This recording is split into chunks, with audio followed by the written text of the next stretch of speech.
घर के ही भेदी ने ढहाई लंका तो फरार हुए सीआईए इंचार्ज और हेड कांस्टेबल।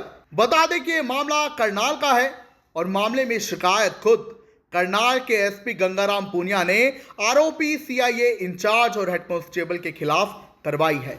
यह मामला हत्याकांड में रिश्वतखोरी से जुड़ा है। दरअसल करनाल के गांव मानपुरा में 12 मार्च को एक जघन्य हत्याकांड होता है जिसमें कि एक महिला सुमित्रा की मौत हो जाती है, जबकि उसका पति और बेटा गंभीर रूप से घायल हो जाते हैं। लेकिन इस मामले में 9 आरोपियों को गिरफ्तार किया जा चुका है।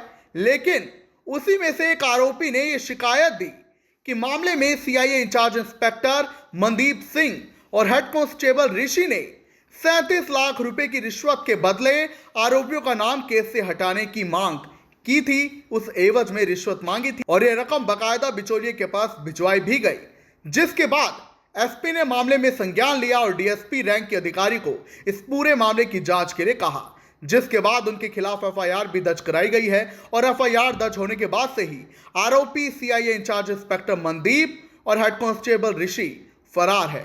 लेकिन अपने आप में कई बातें बयां करता है कि एक औरत की जान चली गई और उसका बेटा और पति गंभीर रूप से घायल हो गए, मगर इन रिश्वतखोरों को तो पैसे चाहिए थे और उन पैसों के बदले इन्होंने जो है कुछ आरोपी के नाम हटाने की बात कही थी। लेकिन घर के भेदी ने लंका कैसे ढहाई, क्योंकि आपको बता दें इस मामले में जो आरोपी था उसने पुलिस को शिकायत दी थी कि उनसे पैसों की मांग, रिश्वत की मांग की गई है। आप क्या कुछ कहेंगे हमें जरूर बताएं। फिलहाल आप एसपी की प्रेस कॉन्फ्रेंस सुनिए। कि एक मानपुरा गांव में मार्च के महीने में एक महिला की हत्या में 2 लोगों को घायल किए जाने के संबंध में एक मुकदमे की जांच चल रही थी। उस मामले में अब तक 9 आरोपी गिरफ्तार किए जा चुके हैं। जांच के दौरान ही मेरे को एक शिकायत प्राप्त हुई थी कि कुछ आरोपियों के नाम निकालने की एवज में पुलिस कर्मचारियों के द्वारा पैसों की मांग की गई है। वो शिकायत प्राप्त होने के बाद में उसकी प्रारंभिक जांच एक डीएसपी रैंक के अधिकारी से करवाई गई थी। प्रारंभिक जांच में प्रथम दृष्टया मामला बनने पे पुलिस स्टेशन मुनक में प्रिवेंशन ऑफ करप्शन एक्ट के तहत 2 आरोपी के खिलाफ एफआईआर दर्ज की गई है। उसमें एक सब इंस्पेक्टर रैंक का अधिकारी और एक हेड कांस्टेबल है। दोनों को ही निलंबित कर दिया गया है और विभागीय कार्रवाई भी शुरू कर दी गई है और आपराधिक मामला दर्ज करके डीएसपी रैंक के अधिकारी के द्वारा जांच की जा रही है। पैसे देने का आरोप लगाया है। उसमें ये आरोप लगाए गए थे कि आरोपियों को नाम निकालने के एवज में पुलिस के द्वारा पैसों की मांग की जा रही है और पैसे एक बीच के व्यक्ति के पास में रखवाए गए हैं। उसी के आधार पर ही प्रारंभिक जांच करके मामला दर्ज किया गया। 37 लाख रुपए की सर बात सामने आ रही है, जांच में कुछ ऐसा सामने आया सर? देखिए, उन्होंने आरोप ये लगाया था कि 37 लाख रुपए इसमें मांगे गए हैं और बीच के व्यक्ति के पास में पैसे पहुंचाए गए हैं।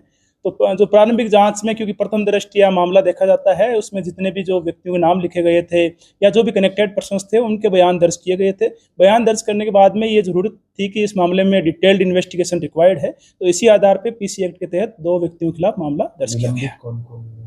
इसमें इंस्पेक्टर मनदीप और हेड कांस्टेबल है, उसको निलंबित किया गया। फरार चल रहे हैं, ऐसा कुछ है? देखिए, दोनों ही मामला दर्ज होने के बाद अनुपस्थित चल रहे हैं, लेकिन इस मामले में जो डीएसपी है उनके द्वारा जांच की जा रही है। जितने भी गवाह हैं उनके बयान दर्ज करना और बाकी जितनी भी इन्वेस्टिगेशन में जो भी एविडेंस गैदर करना रिक्वायर्ड है वो कार्रवाई की जा रही है। हाल ही में हत्या हुई थी सर? जी, इसमें पिछले महीने में एक महिला की हत्या हुई थी और 2 लोग घायल हुए थे। उस संबंध में 9 आरोपी पुलिस के द्वारा अब तक गिरफ्तार किए। हाल ही में सर जो ट्रांसफर हुई थी उनकी यहाँ से, क्या ये इसी जांच का हिस्सा था या वो एक रूटीन प्रोसेस था? देखिए, अब जहाँ तक मैं केवल इसमें मामले में जो हमारे पास में जो शिकायत प्राप्त हुई थी उसके संबंध में टिप्पणी कर पाऊंगा। और इस संबंध में ये है कि पुलिस जो हमारे लेवल पे जो कंप्लेंट की जो जांच की गई है उसके आधार पे हमने डिपार्टमेंटल एक्शन भी और क्रिमिनल प्रोसीडिंग्स दोनों कार्रवाइयाँ शुरू कर दी है। इसमें 2 पार्ट थे, एक एक्यूज थे, एक विक्टिम थे। शिकायत किसकी तरफ से आई थी सर? इसमें जो दूसरा पक्ष है उसकी तरफ से शिकायत आई थी। जो आरोपी थे उन्होंने शिकायत दी है कि पुलिस पैसे मांग रही है। हाँ, जो मतलब आरोपी पक्ष है उनकी तरफ से एक व्यक्ति के द्वारा मेरे को शिकायत यहाँ पर उसने आकर के डिटेल में मामला बताया था। उसके बाद में उन्होंने मेरे को यहाँ पर शिकायत दी तो उसकी तुरंत जांच करवाई गई थी। बाकी सर पुलिस अधिकारियों से जो थानों में तैनात है, जांच अधिकारियों से कुछ कहना चाहेंगे, क्योंकि आप खुद इस मामले को देख रहे हैं और आपने जांच भी दी, डीएसपी को दी है और सस्पेंड भी करवाया सर? देखिए, जो भी सरकारी कर्मचारी है उसकी ये जिम्मेदारी है कि वो ईमानदारी से काम करें, निष्ठापूर्वक काम करें। तो कानून के खिलाफ जाकर के, कानून से परे जाकर के यदि कोई इस प्रकार की गतिविधि को अंजाम देता है या कार्रवाई करता है तो निश्चित तौर पे कानून सबके लिए समान है, उनके खिलाफ भी कार्रवाई की जाएगी।